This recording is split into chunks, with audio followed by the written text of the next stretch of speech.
BMW M3. I mean, it's an absolute legend.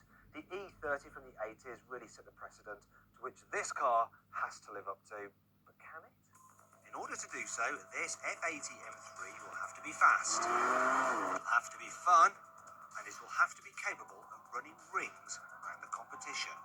And speaking of competition, this particular car has the competition pack, and it's a £3 extra, and it includes 20 rather than 19-inch alloy wheels, retuned dampers, springs, and anti-roll bars for more precise handling.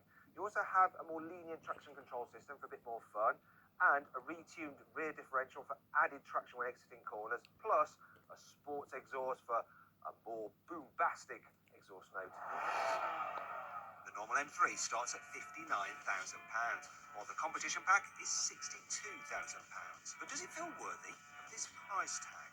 For all intents and purposes, this car feels pretty much identical to a normal 3 Series inside, which is no bad thing. That means the quality is good and everything's easy to use. Plus, you get a fabulous infotainment system. It's one of the best that you can get on the market. The only thing is, though, there are some M trinkets in this car. So we've got M steering wheel, M dials, obviously you've got M gear lever. We've also got, on this particular car, some carbon fibre effect trim, which doesn't look tacky at all. It looks really good.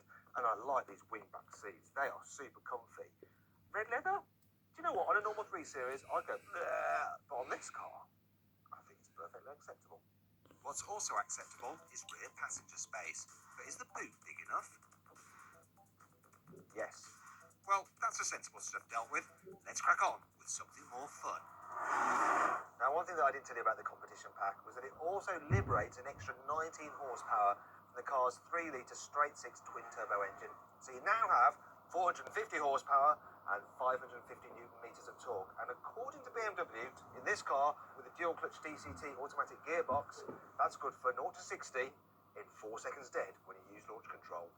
So let's use launch control to see how fast this car really is. I locked the car at 4.4 seconds to 60.